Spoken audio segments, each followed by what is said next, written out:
13. og síðasti liður á dagskrá okkar í dag stefnuumræða í bæjarstjórn og það stjórn Akureyrarstofu og formaður stjórnar Elín Margrét Hallgrímsdóttir hefur framsögu, gjörðu svo vel. Forseti, góðir bæjarfulltrúar. Akureyri miðpunkturinn í starfsemi Akureyrarstofu. Þetta mjög mikilvægt að hafa í huga og það hefur auðveldað okkur að skerpa sýnina og skilgreina hlutverk stofunnar nægilega afmarkað til að árangur náist. Hins vegar hefur náðst gott samstarf við Atvinnuþróunarfélag Eyjafjarðar og markaðsskrifstofu ferðamála á Norðurlandi mál sem snerta svæðið í heild sinni. Þessi verkaskipti mikilvæg, ekki síst meðan Akureyrarstofa stígur sín fyrstu skref.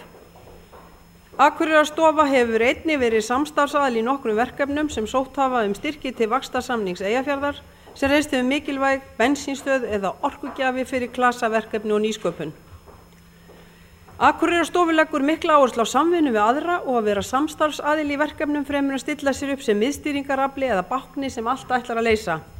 Með því hefur tekist að laða fram frumkvæði og kraft sem býr út í samfélaginu og síðast en ekki síst hefur tekist að efla samtakamáttinn sem jú mikilvægt.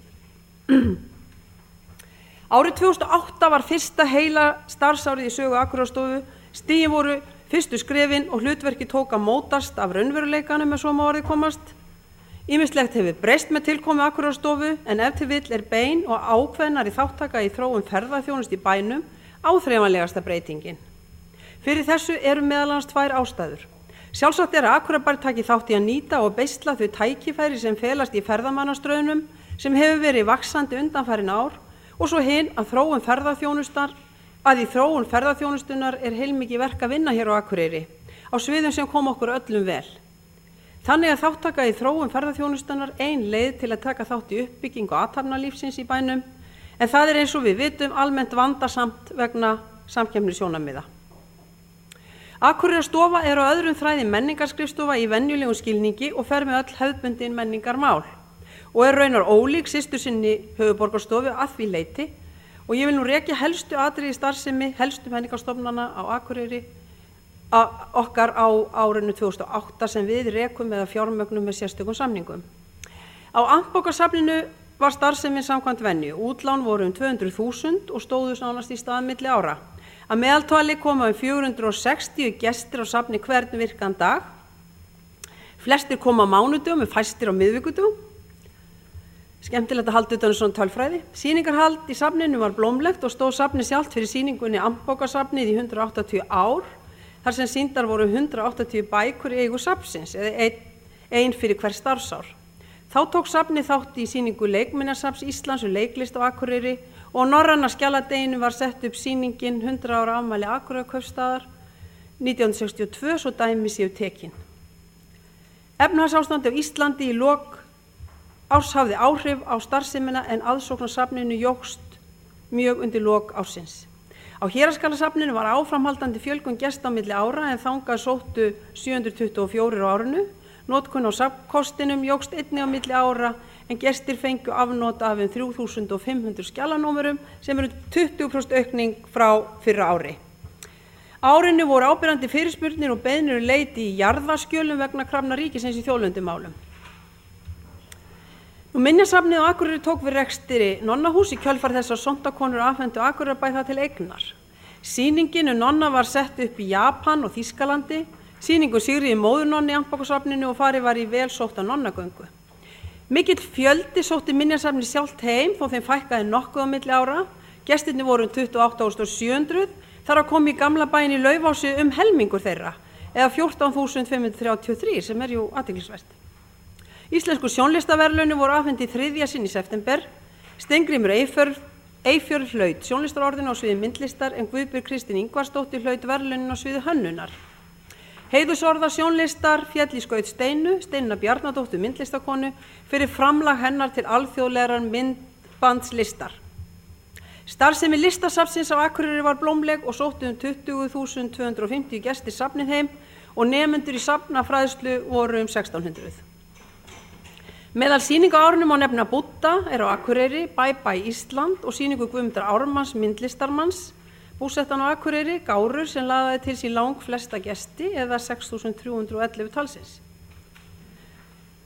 Á sumardaginn 1. var að venju tilkynntu starfslaun og viðurkenningar stjórnar Akureyrarstofu. Myndlistarkonan Anna Gunnarsdóttir og dansarinn og fjöllistakonan Anna Richardsdóttir fengu starfslaun listamanna og veitt var viðurkenning Húsverndarsjóðs fyrir endurbætur á gamla barnaskólanum við Hafnarstræti 53.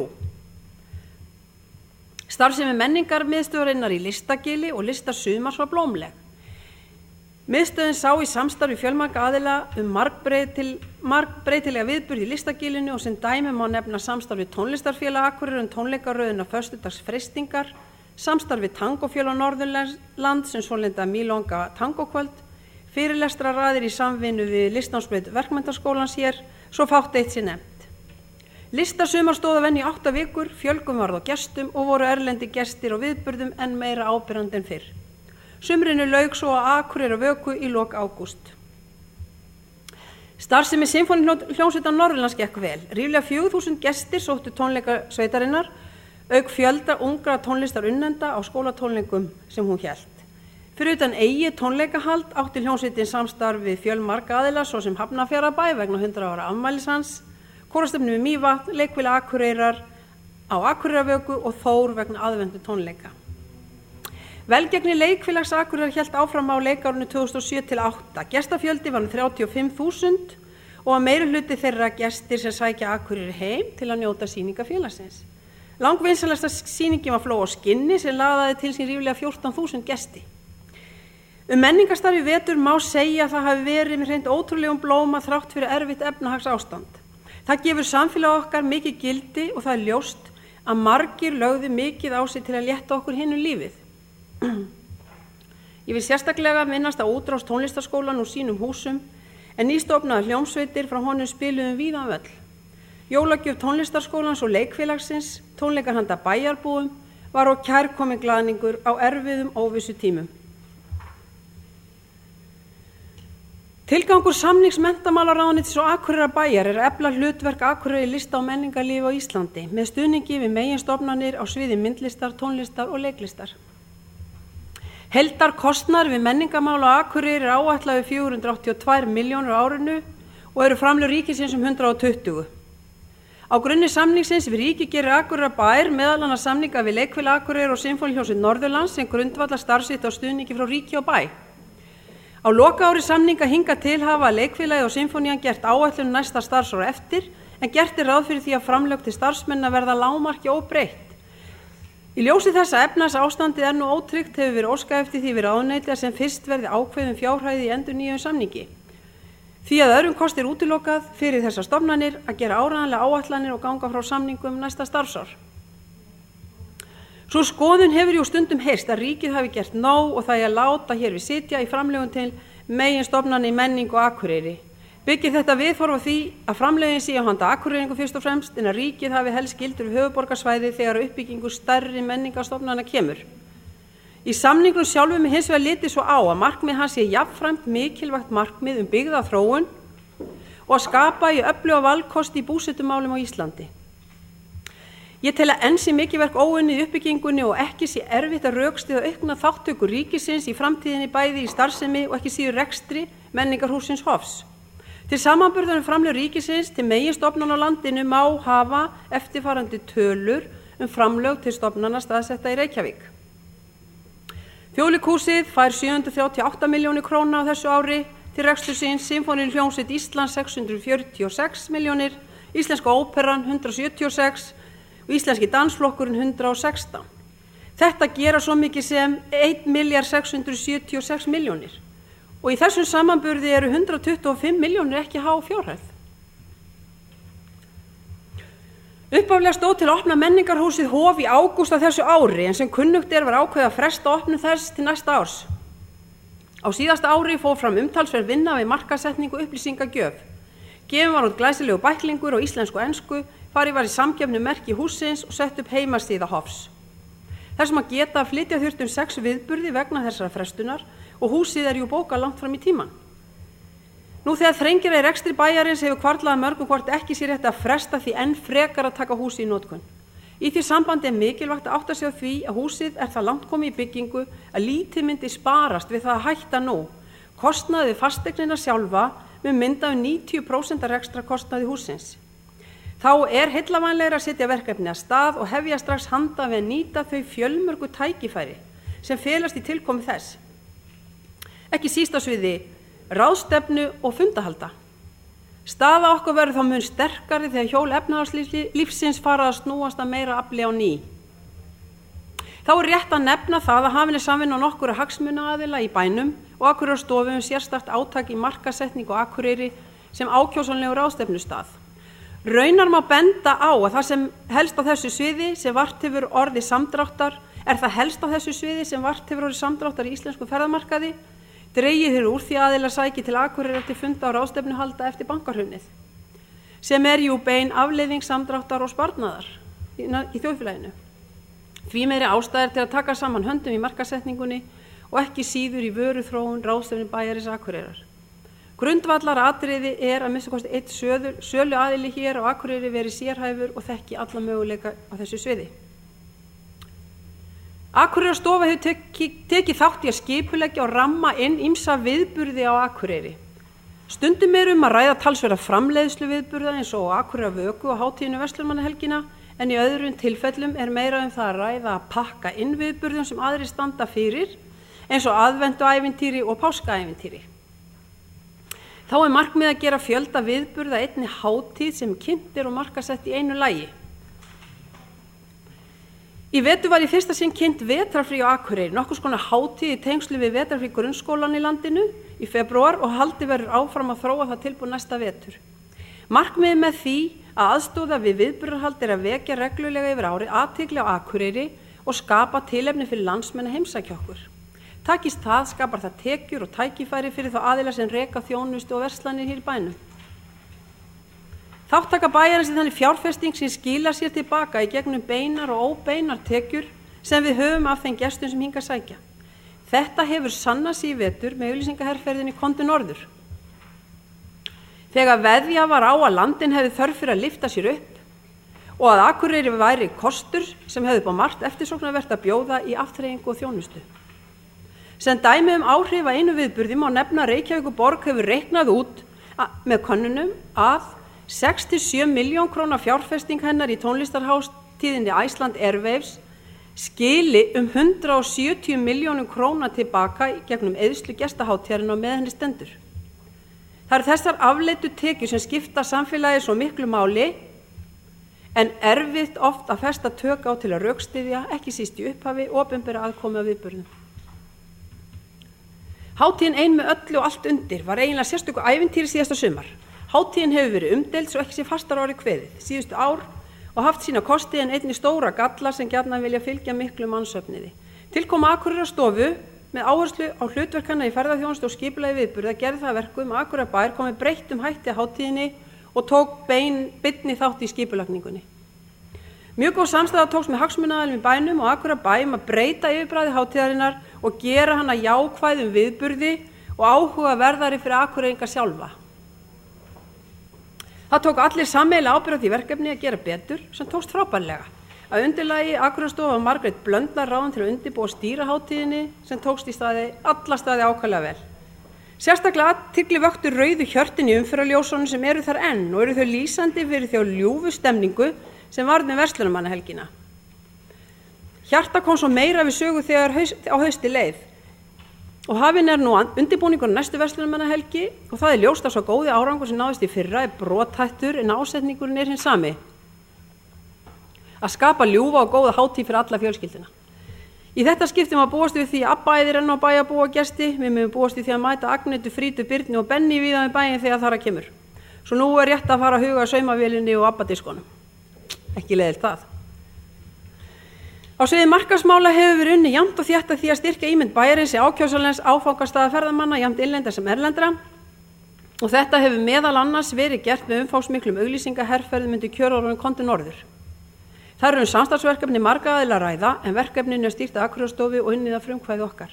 Nú er svo komið að 85 fyrirtæki og stofnanir í bænum taka þátt í þessari auglýsingaherferð með misháum framlögum.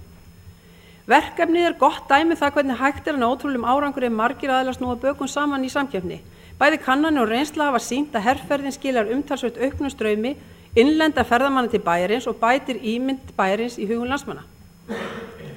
Skilaboðin á víða í gegn með birtingu auglýsinga í útvarpi, sjónvarp og dagblöðum og galdurinn felst í þeim mikla fjöldar sem greiðir í sjóði verkefnisins og gerir okkur þar með kleift að ná umtalsverðum auglýsingamætti.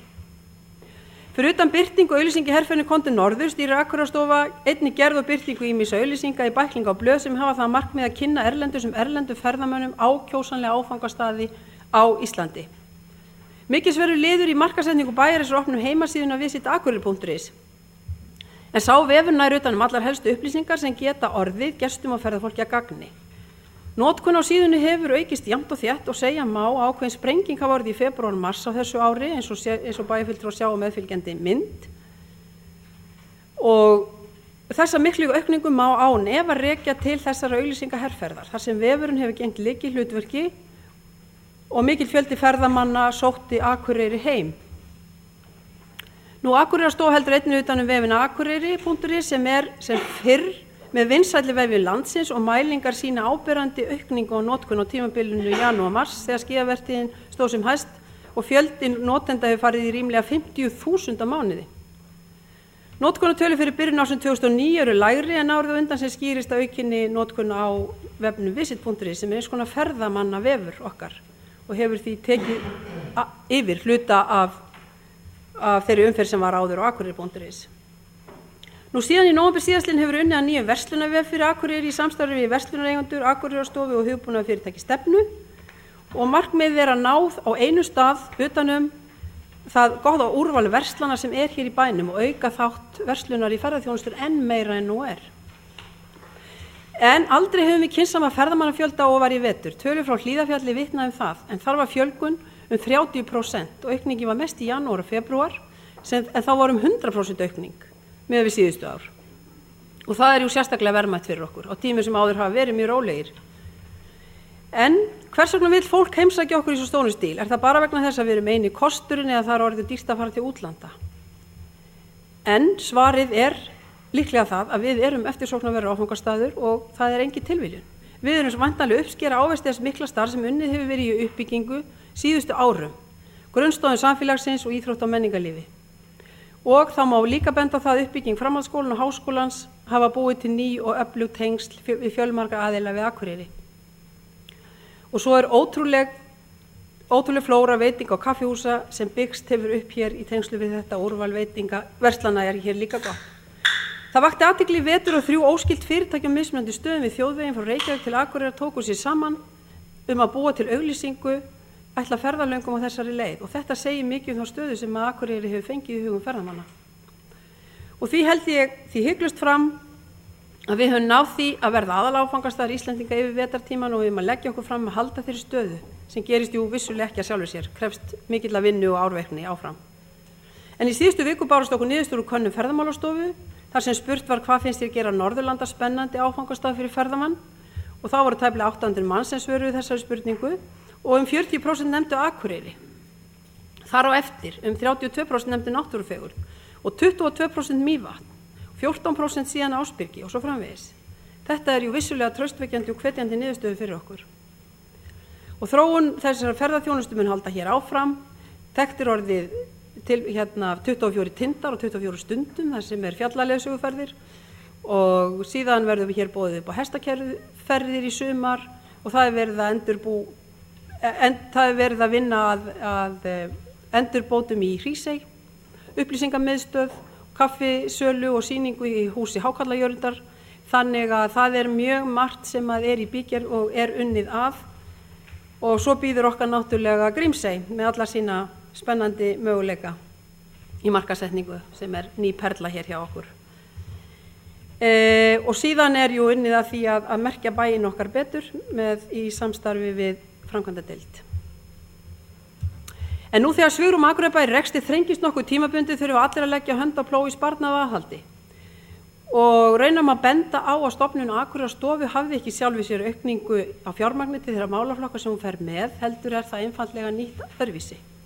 Enda ekki galdurinn sérstaklega sá að nota mikla peninga, heldur að rækta samvinnu og laða fram krafta sem í samfélaginu búa. En við þurfum engar síðar að stíga varlega til jarðar Púslin sem við höfum í höndunum eru flestöll mikilvæg í myndinni af Akureyri sem vænlegu búsetukosti og í myndinni af Akureyri sem frábærum áfangastað fyrir ferðamenn. Og við megum ekki falla í þá gryfju að ætla allt menningarstarf sé einfaldur lúxus og að viðhald sé eitthvað sem engum máli skiptið upp staðið. Viðburðahald fyrirgefði. Með stuðningi okkar stuðlum við að viðburðum og skapandi starfi sem fylla okkur stolti þegar vel gengur, efla trú okkar á okkur sjálfum, gefa fólki tækifæri til að rækta hæfileika sína og gera möguleika veruleika. Og þegar þetta gengur vel verða til viðburði og stemning sem eftirsótt. Það besta sem við getum gert til að halda áfram á sömu braut, við verðum að gæta þess að fækka ekki þessum tilefnum til þess að heimsækja Akureyri eða veikja starfsemina svo mjög að hún verði ekki lengur eftirsóknarverð og spennandi. Við höfum sennilega aldrei þurft eins mikið á gestakomum að halda sem nú. Og reynsla frá í vetur sýnir að margir hafa haldið vinnu sinni vegna þess að Akureyri er vinsæll áfangastaður og aðrir hafa ef til vill verið í störfum allt árið sem að öðrum kosti hefðu verið vertíðarbundin. Flugfélagið Iceland Express hefur undanfarin ár flogið beint milli Akureyrar og Kaupmannahafnar yfir sumartímann og þessi starfsemi hefur gengið vel og skiptir miklu máli fyrir ferðaþjónustuna á Norðurlandi. Undanfarið hefur starfshópur á vegum Atvinnuþróunarfélagsins með þátttöku Akureyrarstofu unnið að verkefni sem gengur út á að koma beinu millilandaflugi á allt árið kring. Ég er sannfærð að engin ein aðgerð í ferðamáli myndi breyta jafn miklu og heilsárstenging Norðurlands við Evrópu. Það myndi einfaldlega breyta hugmyndum þennan landshluta og hvetti til þróunar tilboð afþreyingar allt árið kring. Allar líkur á íslenska kakan stækkaði einfaldlega og ferðaheildsali Evrópu leita í sífellu nýrra og spennandi áfangastaða fyrir viðskiptavini sína og við getum boðið þeim annað Ísland. Hugmyndir upp að breyta Hlíðarfjalli úr hefðbundnu mjög góðu skíðasvæði í sjálfstæðan áfangastað sem laðaði til sín gesti allt árið kring með byggingu kláfferju upp á fjallsbrún. Ein aðalforsenda þess að rekstrargrundvöllur slíks mannvirkis skapist er millilandaflugið í vetrartímann. Með því væri mögulegt að markaðssetja Norðurland beint til skíðaáhuga fólks í Evrópu sem nýjan áfangastað. Þegar Héðinsfjarðargöng opnast verður möguleiki að markaðssetja í einu lagi Hlíðarfjall, Böggvisstaðafjall og skíðasvæðið á Skarðsdal á Siglufirði. Ljóst er að þörfir og opinberum stuðningi á meðan fyrrgreind heilsársflugur að komast á koppinn og er starfshópurinn að leita leiða til að svo megi verða. Ég nefndi það hér í upphafi menningarlífa með sérstökum blóma í vetur þrátt fyrir erfiðleika í efnahagslífinu. Og það var gott að finna þann kraft sem fór í gang í kjölfar bankahrunsins í haust. Svo virðist sem okkur hafi borið gæfa til að fara á talsverðri yfirvegun og jákvæðni gegnum þetta tímabil hér á Akureyri. Eitt þeirra verkefna sem fór af stað í haust er átakið Brostu með hjartanu. Forsvarsmenn fyrirtækisins Ásbrend Stíl settu sig í samband við Akureyrarstofu með þá hugmynd að setjast að verkefni sem hefði einfaldlega þann tilgang að smita jákvæðni og miðla uppbyggilegum hugsunum manna í millum. Í samstarfi þessa aðila fór verkefnið af stað og hefur náð ótrúlegri fótfestu. Margir minnast þess að í viðtölum við fulltrúa í fjárlaganefnd Alþingis mátti greina rauðhjörtu í glugganum í bakgrunninum. Jákvæðir straumar frá Akureyri fóru því víða um land. Ásbrend Stíl dró vagn í þessu verkefni og mig langar til að nota þetta tækifæri til að þakka þeim frumkvæðið og framkvæmdina. En verkefninu er hvergi lærin lokið og í farvatninu er vinna við frekari þróun þess. Í kjölfari komum svo starfsmenn fyrirtækisins Raveris með þá geggjuðu hugmynd að setja upp ljósa hjarta á starfi fótboltavöll í Valaheiðina. Það var gert og sló þetta hjarta taktinn í allan vetur okkur og gestum bæjarins til mikilla gleði. Yfirferðin hér að framan sýnir svo ekki verið umvilst að það var skynsamleg ákvörðun að setja á stofn Akureyrarstofu og ég vil nota tækifæri og þakka starfsmönnum hennar góða frammistöðu og vel unnin störf. Að lokum vil ég segja þetta.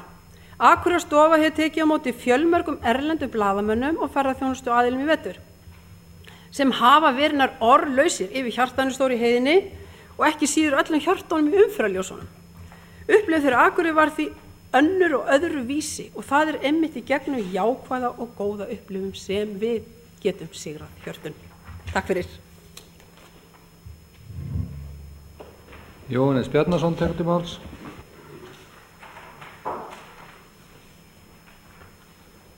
Forseti góðir bæjarfulltrúar, það er nú fann að brynna hér músum bara yfir hástendum texta, sigruðum hjörtum og jákvæðni. Ég vil þakka formanni Akureyrarstofu fyrir ákaflega jákvæða og bjartsýnislega skýrslu. Maður svona lifnaði yfir mann eftir kvótað þvargið hérna áðan. Og afskaplega ánægilegt að lesa þennan jákvæða tón sem er í þessari yfirferð í hverju verkefninu á fætur öðru og af nefndarbrölti núverandi meirihluta og breytingum, þá hugsa ég að þetta sé nú það sem best lukkaðist af því sem þar var gert.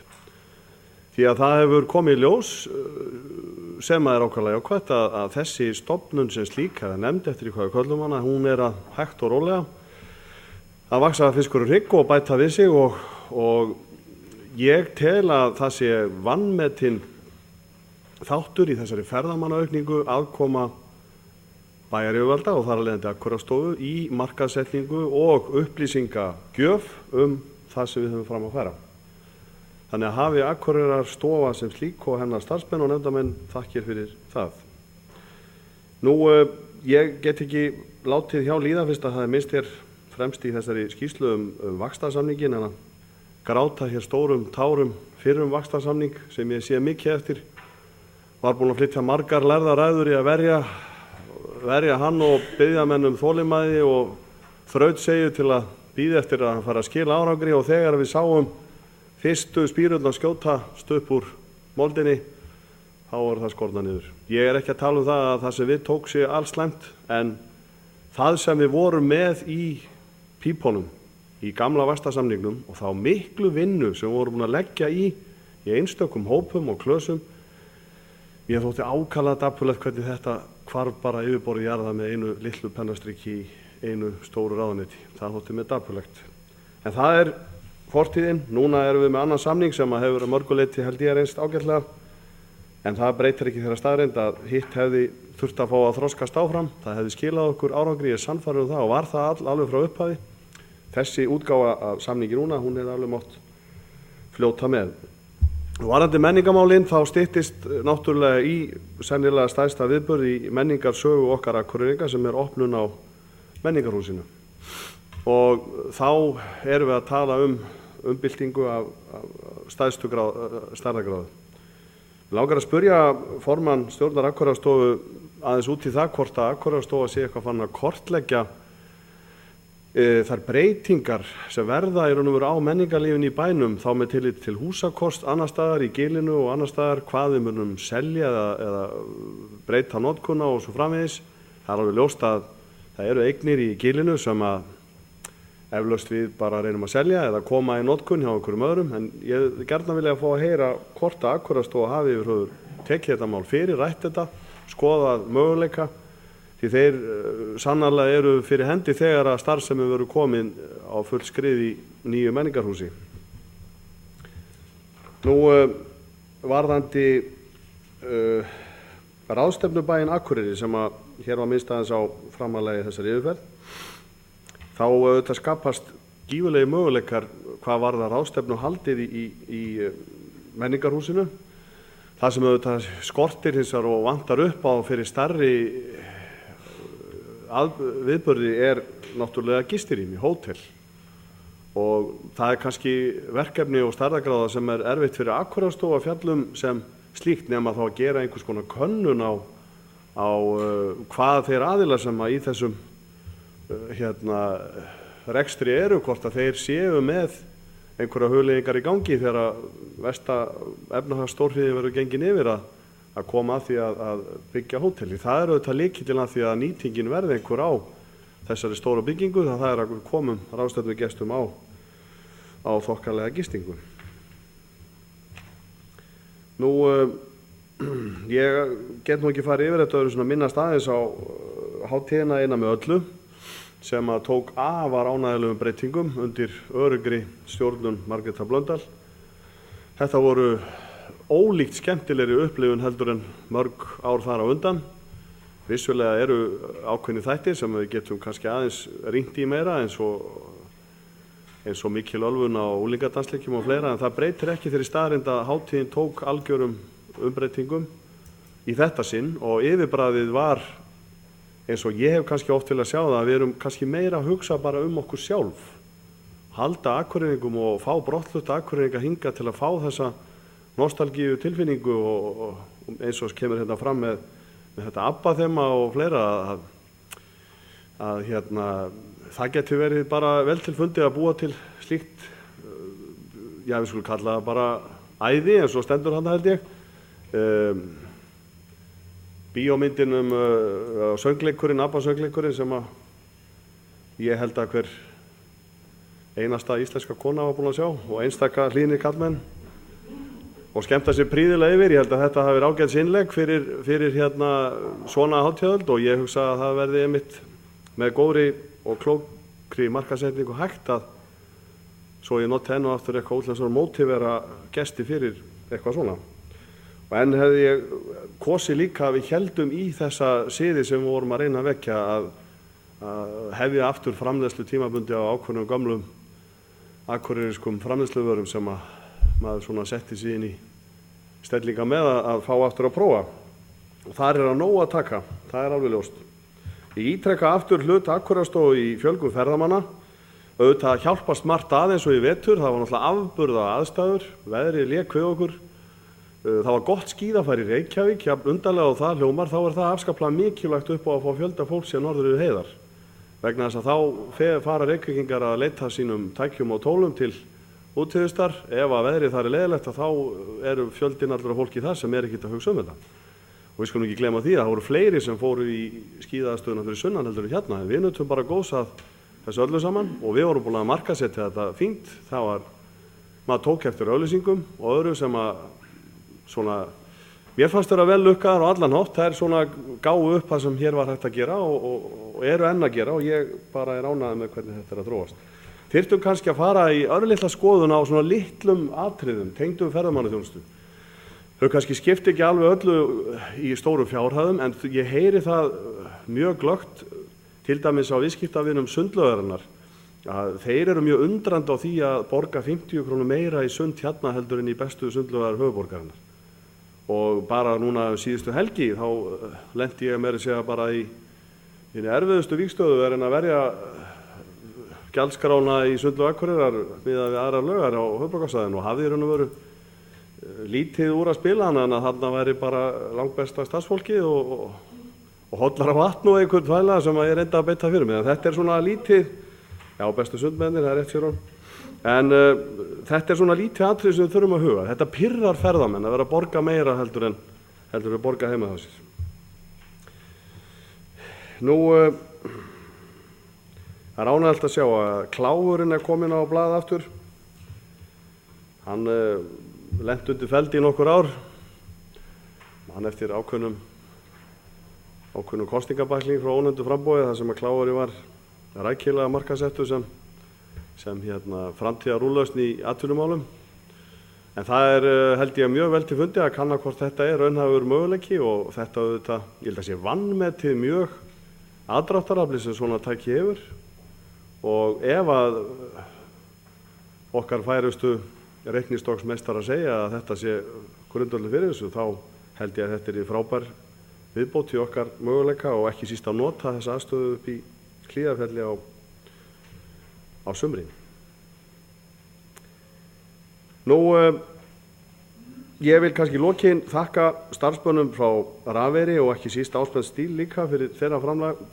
Þetta var frábært innlegg á erfiðum tímum. Fólk var langt niðri og þunglint og hræðsla bara í þjóðfélaginu við það sem að okkar biði. Þetta, já, ég sé ekki litlu atriði, stóru atriði, þetta yljaði mönnum hjartarætur í orðsins fyrstu merkingu og frábært að svona skuli koma innan frá þjóðfélaginu en ekki að hálfu opinbera aðila.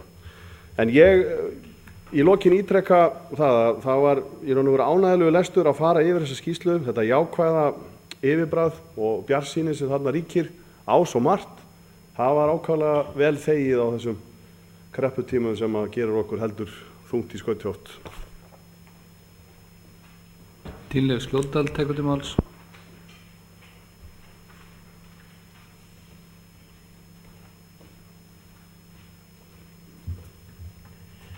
Forseti, ágætu bæjarfulltrúar. Já, ég nú alveg sammála Jóhannesi með það að þetta var ákaflega skemmtilegu lestur og jákvæður. Það bara svona nokkur smámál sem ég ætlaði nú að bara ræða. Við þurftum kannski bara svona hafa auga með, ég hef nú örugglega nefnt það áður og mér finnst það tilvalið einmitt þegar við erum að tengja stígakerfi bæjarins smátt og smátt saman að við hugum að einum ferðamannahópi fólks sem kannski framar öðrum, sem á að vera tryggur einhvers þar inni, en einhvern veginn dettur alltaf á milli Þils og Bryggju og það fólk sem ferðast og fatlað að einhverju leyti. Bæði á erfitt með gang eða ferðast í hjólastólum. Þetta stór hópur fólks allan heim og þar sem að þeir komast auðveldlega þá láta þeir aðra félaga sína vita að auðvelt og gott sé að ferðast Annað smámál sem að við heyrum aftur og aftur og kemur upp, það erfitt að finna almenningsklósett í þessum bæ og svona smá skilti eins og við höfum verið að setja upp sem benda á leiðina hingað og þangað. Það til dæmis ágætt leið að benda á liftuna sem að inn í Krónunni sem að tekur fólk sem erfitt á með gang upp erfiðasta hjallan á brekkuna hérna. Þetta lítið smá mál. Þó að við bæjarbúa vitum af þessu, þá vita kannski gestir okkar ekki af því og það auðveldar töluverð skref, sérstaklega fyrir þá sem ferðast með barnavagna eða hjólastóla, það þurfi ekki að ýta alveg upp allan erfiðasta hjallan. Ég kom einu sinni til Andorra, þar ákaflega þröngt bæjarstæði í dalverpi og það svo þröngt að þegar gengið inn á einni götunni, inn í ráðhúsið, þá tekur maður lyftu upp töluvert margar hæðir og kemur upp á götunni fyrir ofan. Þannig að þetta eigum við líka til hér á Akureyri en við látum ekki vita af því og þetta bara svona smá mál sem við getum hjálpað fólki til þess að ferðast bæinn okkar. Varðandi þetta með sundlaugina, Jóhannes, þá skal ég kannski reyna að útskýra kostnaðinn á því. Við eigum að ná í peninga inn í þetta samfélag og auka tekjur. Þetta einn af tekjupostunum sem við höfum. Íþróttaráð hefur unnið að því allavega síðan ég kom þar inn, kannski var það byrjað áður, ég þori ekki að fara með það, að lækka gjaldskrána fyrir börn. Þannig að fjölskyldur njóti góðs af því. Að einstaklingsmiði fyrir fullorðinn einstakling, hann hækkar reglulega, en kortin sem gilda, sem þá kannski þeir sem oftar koma, að þau lækka og verðið á barnamiðunum hefur ekki hækkað neitt og kortin, tími og kort fyrir börn, þau lækka.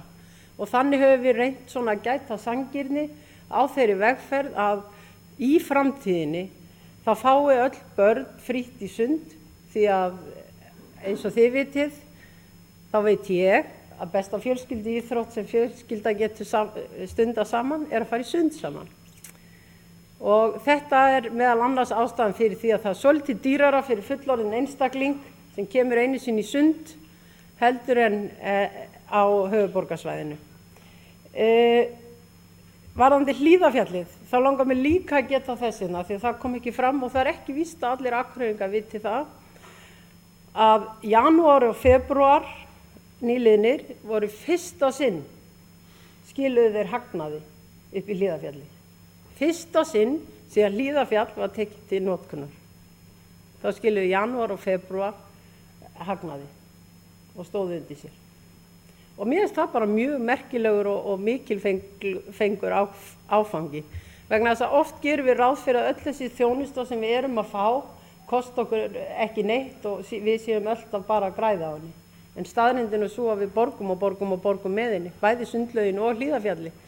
Þannig að fyrir hvern þann mánuð sem skilar hagnaði, sem venjulega hefur bara verið páskamánuðurinn, hvað var það Hlíðarfjall, kannski með örfáum undantekningum, þá skulum við vonast til þess að framtíðin verði svoleiðis að allir mánuðir skili hagnaði í Hlíðarfjalli, allir mánuðir skili hagnaði í sundlauginni og allar fjölskyldur geti unnað glaðar við sitt í sundi.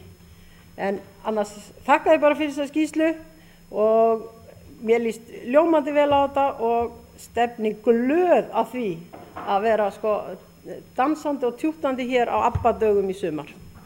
Takk fyrir. Bæjarstjóri tekur til máls.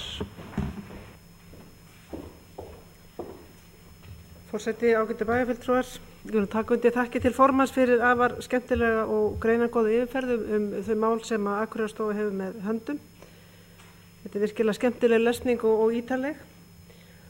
Og ég afar ánægð og stolt af Akureyrarstofu, mér finnst hann hafa sinnt vel sínu starfi og ég heyri það frá aðilum í ferðaþjónustu að þau eru ánægð með ráðgjöfuna sem þau fá frá starfsfólki hvað varðar viðskiptaáætlanir og fleira og þessi ráðgjöf hefur komið sér betur heldur en einhver málumyndastyrkur sem hefði kannski verið leiðin fyrir nokkrum árum. Þannig að það er svo sannarlega mikilvægt og gott framtak þessi stofa. Hennar megin hlutverk líka að leiða saman hagsmunaaðila, það hefur hún gert með miklum ágætum. Ég átti þess kost núna fyrir vetur að sitja súpufund hér á einu veitingastað sem mætti yfir 60 manns úr ferðaþjónustuna aðalega og það var ánægjulegt að sjá hversu margir skilgreina sig sem ferðaþjónustuaðila. Þeir eru mun fleiri heldur en þessi svona beinu aðilar, hagsmunaaðilar sem við oft teljum til ferðaþjónustu. Þarna var mjög góður svona þverskurður af viðskiptalífinu hér, bæði verslun og þjónustu og öðru sem að þarna hafði áhuga á þeim málum sem að var verið að koma á framfæri. Það er eitt sem ég sakna hins vegar í þessari vinnu og ástæða til að spyrja formann þá stefnu sem á eftir að vinna og það er stefna í atvinnumálum. Það var mjög vel unnin stefna hér á kjörtímabili 98 til 2002, afar ítarlegt og mikið plagg sem var mjög gaman að fletta 6-8 árum, tala um núna, 10-12 árum síðar. Það er ótal margt sem var að veruleika úr þeirri stefnu sem var unnin í samvinnu fjöldafólks. Ég held að vel á annað 100 manns koma þeirri vinnu á þeim tíma. Ég átti þess kost að sitja í atvinnumálanefnd á síðasta kjörtímabili og eitt af hennar síðustu verkum var að vinna stefnu sem var að vísu mjög miklu minna umfangs en við köllum enga á sig til okkar hagsmunaaðila og fórum aðeins yfir hlutverk bæjarins í þessum málum. Og ég held að sé alveg ærin ástæða nú að Akureyrarstofa hafi forgöngu það að vinna stefnu á nýjan leik. Það var settur á stað hér starfshópur til að fara yfir fjölgun opinberra starfa á síðasta ári og skila af sér á haustdögum og sem var ágætis skýrsla. En ég held að í ljósi aðstæðan og efnahagsástand þá eigum við að nota þennan tíma núna til þess að fara í þessa vinnu. Hvernig við getum fjölgað fyrirtækjum og öðrum heldur en opinberum störfum líka. Fókusin hjá Akureyrarstofu í atvinnumálum hefur verið að ferðamál og ég er ekki að vanmeta það eða gera lítið úr þeim, þeir eru svo sannarlega mikilvæg og verða einn af okkar burðar ásum án efa til framtíðar. En mér langar þess að spyrja bæjarfulltrú Elínu varðandi afdrif eða varðandi hvernig nefndin ætlar sér að vinna að þessu máli. Það styttist í lok þessa kjörtímabils, það er óvíst að árið dugi þessa vinnu, það þarf að vera mjög ígrunduð og ítarleg vinna, en ég held að sé allavega ástæða til þess að setja hennar stað fyrr heldur en síðar. Sigrún Stefánsdóttir tekur til máls.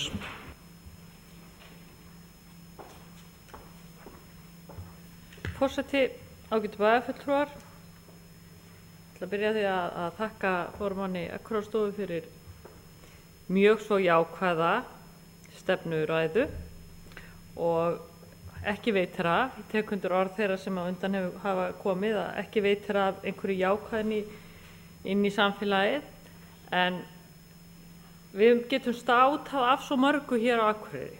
Við eigum afar blómlegt menningarlíf, við höfum það er svo margir þættir, það er svo mikið aðdráttarafl á svæðinu, það er svo margir þættir sem hjálpast að. Það er blómlegt menningarlíf, það er útivistarsvæði, það er íþróttamannvirki og hér hefur okkur tekist á undanförnum árum að auka jafnt og þétt við aðdráttarafl bæjarins og það er svo margir viðburðir í gangi. Það er nánast aldrei dauð helgi hérna, svo að segja. Hverja einustu helgi, til dæmis bara síðustu helgi, þá var Landsbjörg með landsþing hérna og þá voru björgunarsveitar fólk út allan bæ á laugardaginn. Það voru 100 stöður í gangi í bænum og þá horfði hérna og verið að hjartanóð og tók glera á planinu og Glerártorgi, maður bara starði á þetta, en sú vinna sem hefur verið lögð í þetta er ákaflega góð og það hefur tekist að mynda svo jákvæða ímynd af bænum og þetta er svo mikilvæg vinna, en það er líka svo mikilvægt að stíga hægt til jarðar því það þarf svo lítið til þess að eyðileggja og við hefum nú upplifað ýmislegt eins og á verslunarhelgarnar undangengnar að það er kannski bara einstök atriði. Þess vegna lítilvæg atriði geta eyðilagt svo mikið. En við meðum vera stolt af því hvað hefur gengið vel, sérstaklega síðasta árið. Það hafa verið í rauninni fannst mér á margan hátt við bara að gefa kreppunni langt nef.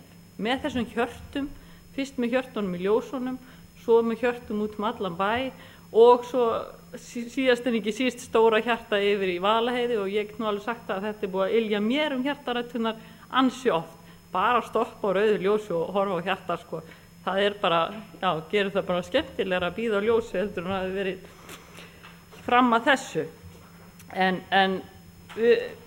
það að gera að halda áfram þessu starfi og halda áfram þessari uppbyggingu. Þetta orðið mjög þétt og samfellt og í rauninni hefur Akureyrarstofa komið mjög víða að en það ber ekki mikið á því. Það að teygja anga sína í allar áttir þó að það ber ekki mikið á því en það þetta mjög gott og jákvætt starf sem á sér stað þar inni.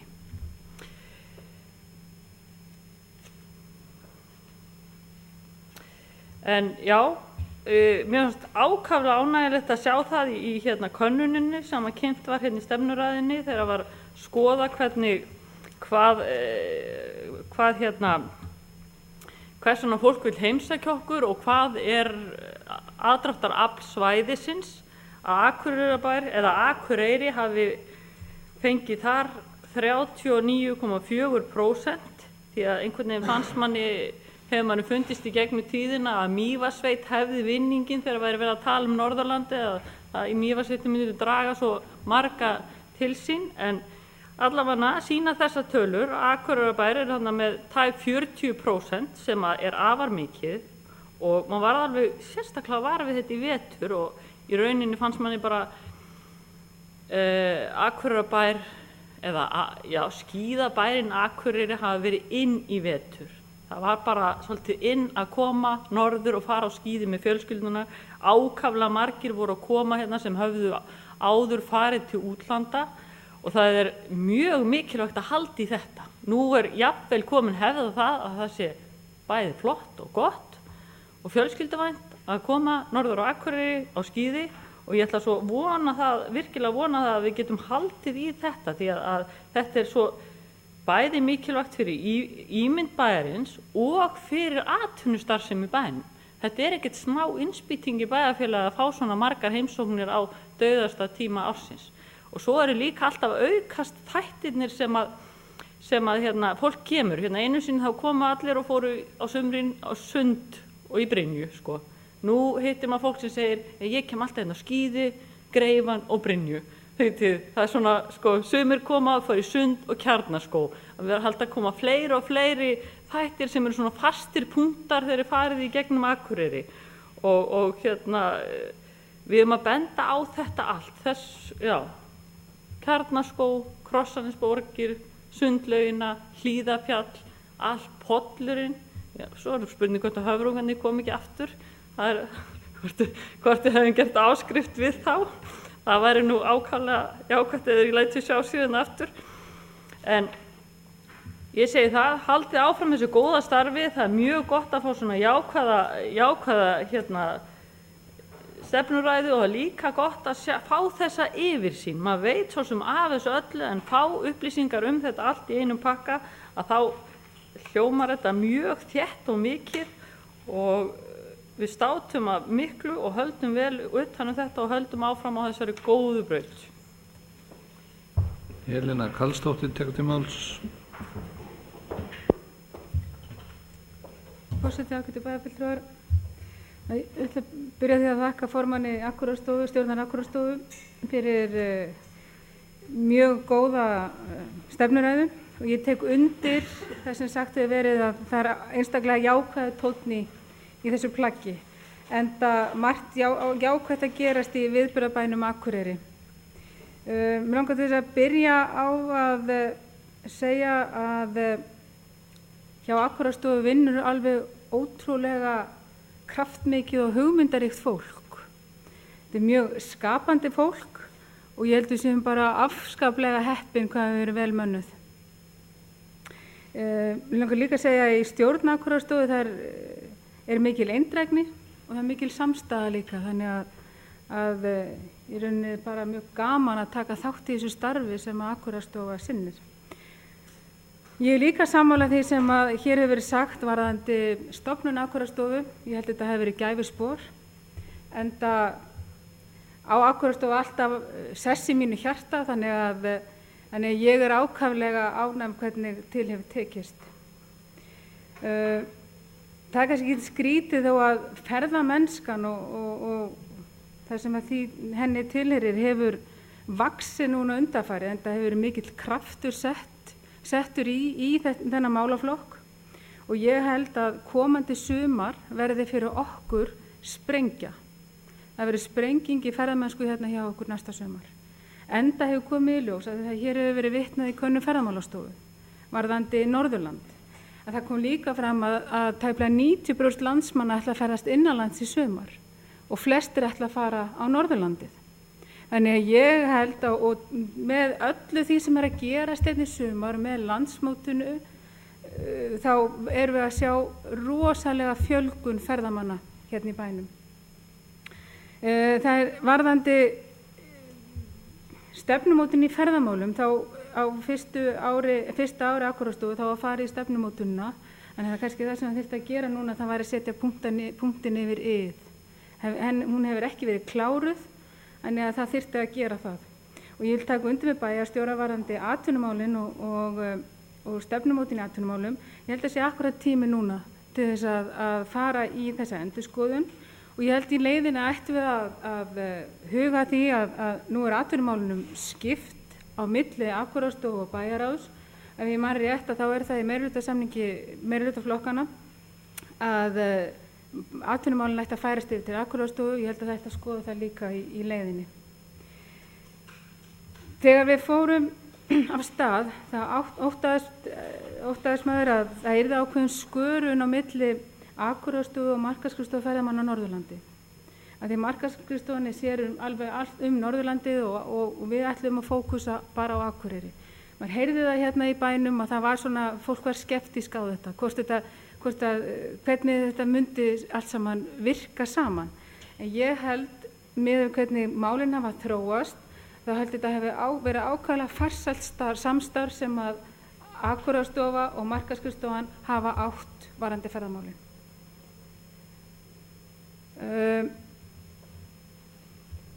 Aðeins var meira varðandi ferðamálin. Þetta er iðngreinin sem að við erum að horfa mjög til í uppbyggingarstarfi varðandi efnahagsástandið, en mikil áhersla á ferðamálin og ferðamennina og að sérstaklega fá hingað ferðamenn erlendis frá. Og þessi mál eru jafnvel mikilvægari nú heldur en hafa verið áður. Og það kæmi svo sem ekkert óvart þó að ferðamála yfirvöld myndu setja aukinn kraft í þennan málaflokk. Nú aðeins varðandi þess að sagt amtsbókasafni, ég vil bara segja að við hefum hérna mjög öflugt bókasafn og við skemmtileg þessi blanda sem að þarna hefur verið varðandi sýningahald og útleigu. Það sem sagt hérna varðandi jarðaskjölin, að það hafi orðið aukning frá fyrri ári. Við veitum ekki alveg hversu jákvætt það er með við tilefnið, en það er hins vegar mjög jákvætt að fólk er farið að nýta sér héraðsskjalasafnið. Og hér hefur komið fram að menningarlíf hér er mjög blómlegt, enda Akureyri er löngu orðið þekkt fyrir að vera listabær, og það er mjög gaman að sjá það, sérstaklega á laugardögum þegar verið er að opna sýningar í Listagilinu, hversu margir mæta til þess að njóta þess sem að boðið er upp á. Og það var tekið upp á því núna í vetur að loka Listagilinu á opnunardögum vegna þess að það er svo margt fólk á ferli, og þannig að það geti þá farið óhindrað án þess að vera að velta fyrir sér umferðinni. Þannig að það er bara hið besta mál. Mér langar aðeins hérna varðandi leikfélagið, og það er talað hérna framlög ríkisins 2009 meðal annars til Þjóðleikhússins. Langar mig til að minnast á hversu það er ósanngjarnt og mikið ójafnræði milli atvinnuleikhúsanna að þau séu staðsett í höfuðborgarsvæðinu svo aftur á móti hérna út á landsbyggðinni. að Þjóðleikhúsið fái hátt í milljarð á framlögum meðan leikfélagið hérna fær bara brotabrot af því sem að Þjóðleikhúsið fær. Auðvitað er náttúrulega stærðarmunur á þessu en það er sama, við erum ekkert að standa okkur síður með við höfðatölu og með við sýningar og gesti með við Þjóðleikhúsið. En þarna finnst mér vera hróplegt ósamræmi í fjárveitingum. Og það er verið að tala, formaðurinn talar hérna að þrátt fyrir efnahagsástand sé menningarstarf í ótrúlegum blóma. Ég held að í kjölfar kreppu þá breytist hegðunarmynstur fólks. Það sækir öðruvísi viðburði, það sækir meiri ró og eftir því sem að mér sagt að þá nánast fullt á hverja tónleika sem haldnir eru hérna í bænum. En ég held að áherslurnar séu að breytast. Varðandi menningarsamningin við ríkið, það þarf að klára það sem fyrst og það er rétt sem hérna kemur fram og við höfum að tala mikið hér á fyrri stigum fundarins óvissu þættina, að það er mikil óvissa fyrir þessa aðila að geta ekki gert sína fjárhagsáætlanir og starfsáætlanir ef þeir vita ekki hvað þeir hafa á milli handana. Og það er ekki rétt að við séum bara að sinna þessu fyrir Akureyri, við erum alltaf að sinna þessu fyrir landsbyggðina og við erum að sinna þessu fyrir landi í heildina. Þannig að það er ekki rök í málinu að við sinnum þessu bara fyrir Akureyri.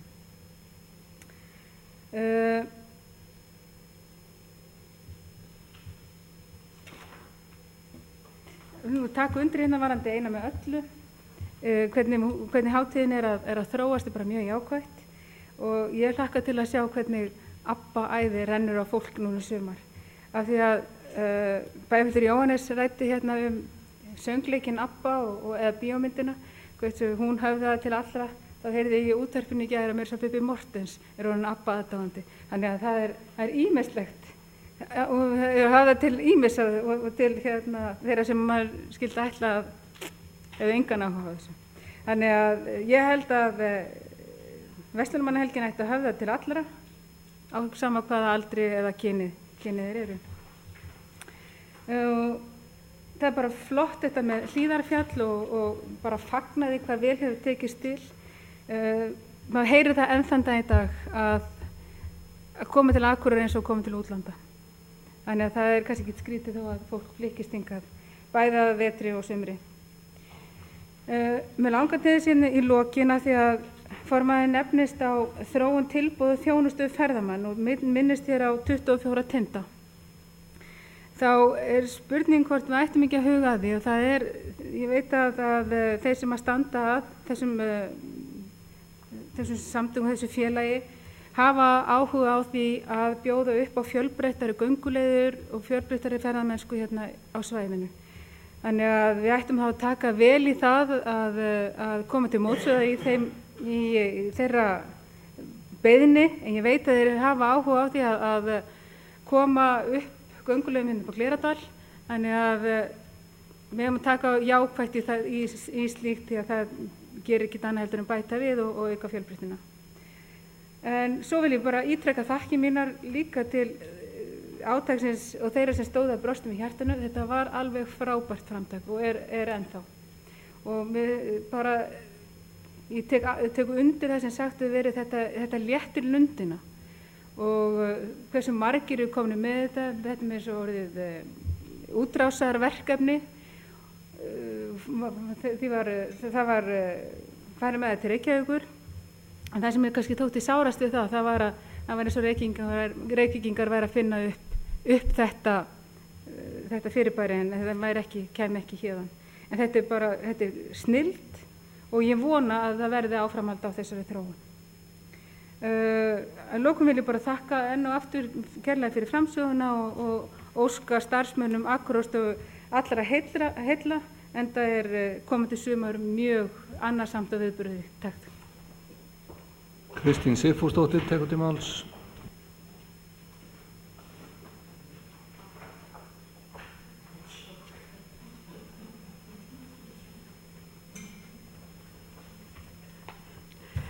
Forseti, ágætu bæjarfulltrúar. Já, ég er einhvers staðar með stærra merki hérna með hjarta á sem að við notuðum mjög mikið í forvarnastarfinu og hjarta var notað feikilega mikið í stöndum saman og verum saman og verum betri saman og það var nú hérna á árunum þegar við vorum hérna á foreldraröltinu og foreldrasamstarfinu mikið, foreldrafélagin, þá notum við mitt þetta hjarta.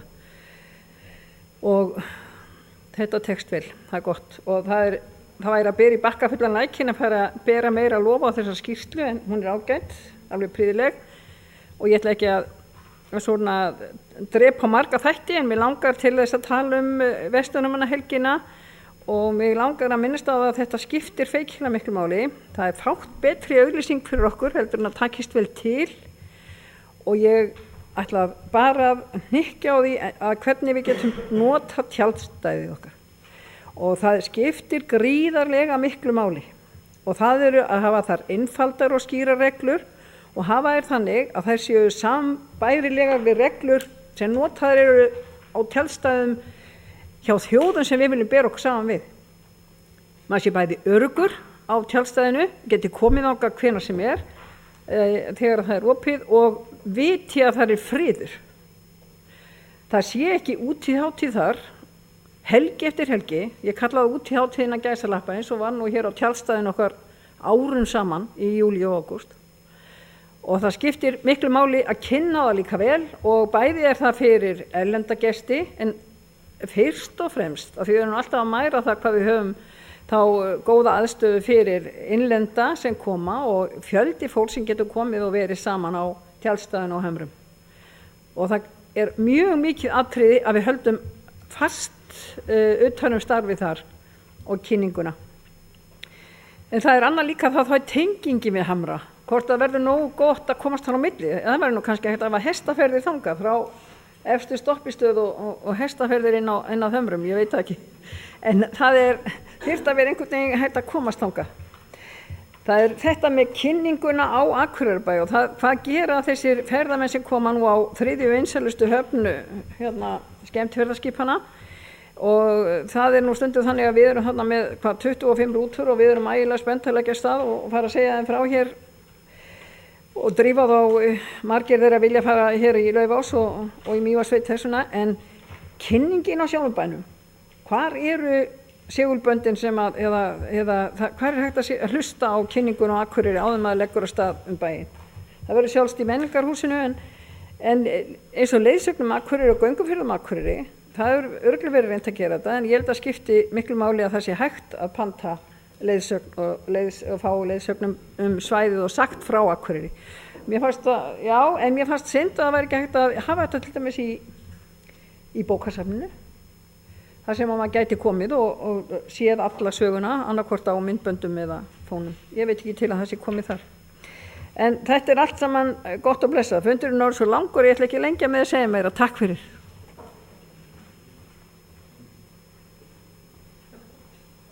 Jóhannes Bjarnason tekur til máls. Forseti, góðir bæjarfulltrúar, mér láðist hérna að spyrja hérna spurningar sem var nú á blaðinu hjá mér, og hún er þessi: það eru samvinnu Akureyrarstofu og Atvinnuþróunarfélags Eyjafjarðar. Það var svona tölvöld tekist á þetta fyrir síðustu kosningar, hvernig þessum málum skildi fyrir komið, og svona deilda meiningar hvar ákveðið starfsemi skildi vera. En þessi atvinnuhluti, hann hefur kannski aðeins vikið fyrir ferðamanna hlutanum, en ég hefði viljað fá að vita hvort það er einhver samstarfsverkefni milli Atvinnuþróunarfélagsins og Akureyrarstofu, og ef svo er að þá hver þau eru. Hjalti Jón Sveinsson tekur til máls. Það getur fullt bæjarfulltrúar að það lengi vona á einum. Þakka Elínu Margréti fyrir skýrsluna sem ber vott það að hvað stofnun Akureyrarstofu hefur, hvað það var mikið gæfuspor þegar hún var sett á laggirnar, og ég get ekki betur séð en að þarna séu að rætast ýmsir draumar og ýmsar hugmyndir sem við settum okkur vorum með hér í upphafi kjörtímabilsins, og mér finnst þetta bara hið besta mál, og starfsemi hefur verið að eflast jafnt og þétt, og mynd sú sem Íslendingar hafa á Akureyri hefur verið að breytast smá saman. Stundum hefur við staðið okkur sjálfa því að tala okkur niður, en nú höfum við verið að tala okkur mikið upp, og ég held að sé alveg full ástæða til. Það er greinilegt að Akureyrarstofa náttúrulega leggur megin áherslu á menningarmálin og ferðaþjónustuna, og er það vel.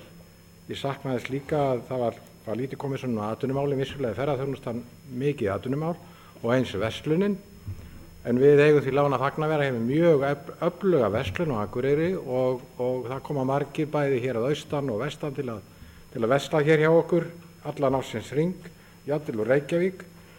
Nú hvað varðar Hof, menningarhúsið Hof, að þá tekið undir með bæjarfulltrúa Jóhannesi hvað mikilvægt er að við getum ekki markaðsett Hof langt fram í tímann til ráðstefnuhalda og stórra fundahalda nema við getum hýst þennan mannskap, þetta fólk sem hingað kemur allan ársins hring. Við vitum það til að geta hýst ferðamenn sem koma hingað þegar mest er umferðin og þarf að senda það út allar sveitir til gistingar. Þannig að hótelin hér á svæðinu þau rúma ekki þetta fólk. Nú við erum líka með hótel sem eru, eða gistihús sem eru upptekin á skólafólki yfir vetratíman. Þannig að þá er hótelpláss eða gistipláss ennþá minna en það er á sumrin. Þannig að þetta er eitthvað sem við verðum sannarlega að hafa til hliðsjónar þegar að Hof þegar verið er að markaðssetja Hof. Ég veit að á einum reitnum hérna í miðbæjarskipulaginu er gert ráð fyrir stóru og öflugu hótel og ég vona svo sannarlega að það muni rísa að grunni handan við götuna hérna bara á allra næstu misserum. Nú, hvað atvinnumálin varðar þá held ég að Akureyri og Akureyrarstofa eigi þá að einbeita sér að svona kannski ekki stórum fyrirtækjum, heldur litlum fyrirtækjum, þar sem hugmyndaauðgi ræður ríkjum eins og kemur fram bara í starfi stofunar. Að það er nýsköpun, það eru ungir, það eru frumkvöðlasetur og við erum að vinna mjög gott starf á því sviði, bæði í framhaldsskólunum og eins hjá Impru, svo dæmis við tekin. Það er mikið að gerast á vettvangi háskólans, við erum með norðurslóðaverkefni sem gengur mjög vel, við erum með orkuskólan og svona má lengi telja, vissulega kemur bærinn að þessu starfi öllu saman, en þetta er allt eitthvað sem er mikill vaxtarbroddur í og við erum að fá til okkar fólk hvaðan af úr heiminum. Nú, ég held ég hafi þetta ekkert frekar. Nú, hvað verða veitingahúsin hérna, þá hafi verið gaman að fylgjast með því í vetur og þau hafi verið þéttsetin meira og meina öll kvöld og alveg ótrúlegustu hlutir hafi verið að gerast. Og það tekur eitt við af öðru, við höfum verið búin að vera með þessar vetrarhátíðir í allan vetur og skíðamennskuna. Listasumarið býður handan hornsins. Framhaldsskólarnir báðir eru að fara að brauðskrá með stórar útskriftir núna næstu helgar, háskólahátíðin líka núna í byrjun júní og bærinn alltaf fullur af fólki, fullur af gleði, fullur af menningu. Það er gaman að þessu. Takk fyrir. Þá er komið að þeim gleðilega áfangað formaður stjórnar Akureyrarstofu tekur saman umræðun og svarar þeim fyrirspurnum sem að til hennar hefur verið beint. Já, forseti góði bæjarfulltrúar, ég þakka kærlega fyrir jákvæðar og góðar umræður og orð í garð stofunnar. Það er orðasönnu að starfsemi þar hefur gengið mjög vel og eins og þið nefni þá höfum við lagt aðaláherslu á eins og markas- og kynningamál, ferðamál, menningamál og þetta hefur allt staðið með mjög miklum bróma og ég tel að hafi mjög miklu verið á orka þó að kannski atvinnumálin séu standi aðeins út af en þá er allt þetta sem verið að gera mjög atvinnuskapandi, gleymið því ekki og þetta styrkir eins og bæjarfulltrúi Hjalti nefndi allt það sem er að vera hérna og allir þessi öfluga ferðamennska hún eykur jú atvinnu hér en það er hérna sannarlega nokkuð sem við erum ekki búið með, það er alveg rétt en við erum farin að hugsa um þetta og samstarfi atvinnuþróunarfélagið er mjög gott. Þeir eru jú að hugsa kannski svona þessi stærri verkefni og við frekar þessi minni en samstarfi hefur verið gott til dæmis flugið, heilsársflugið, þar er verið að vinna saman og þannig að það er sem sagt verið að vinna á mörgum stöðum. Nú varðandi hótelin, þá vissulega vantar hér gistipláss, við vitum það, þegar að ferðamennskan eykst og menn voru komni hér í starthóluna fyrir bankahrunið að fara að byggja hér hótel, þannig að fólk, það eru menn hér í starthólunum sem bíða og við vonum bara að þessi kreppa og allt það sem henni fylgir líði yfir eða gangi yfir og þá muni menn fara á stað, þannig að það held ég sé alveg áreiðanlegt. Nú, varðandi eignir í gilinu, þá er það eitthvað sem við skoðum í 3 ára áætluninni okkar og sjálfsagt í samráði bæjarráða og fleira, hvort við verðum bráðlega að koma með fangi fullt af eignum sem að vonandi þá einhver vill kaupa og reka. En annars held ég almennt að menn hafi bara verið hér mjög mjög jákvæðir. Varðandi ferðamenn og allt það, þá hefur þetta komið til tals með iPodið að menn geti verið með slíkt sem þetta mjög sniðugt, að menn sitji bara eitthvað í eyrun og hlusti þá á söguna eða á hvaða tungumáli sem þið vilja. Þetta er eitthvað sem við höfum hugsað og stefnt að gera. Og þannig að eins og ég segi að það hefur mikið verk og gott verið unnið og ég tek undir það að við erum heppið með starfsfólk sem afar duglegt og hefur náð að vinna mjög vel hér með bæjarbúum og fyrir það ber að þakka og við höldum ótrauð áfram. Þá er umræður lokið og dagskrá þessa fundar tæmd. Fundargerð verður undirrituð hér að loknum fundi. Þessum fundi er slitið klukkan 19:26.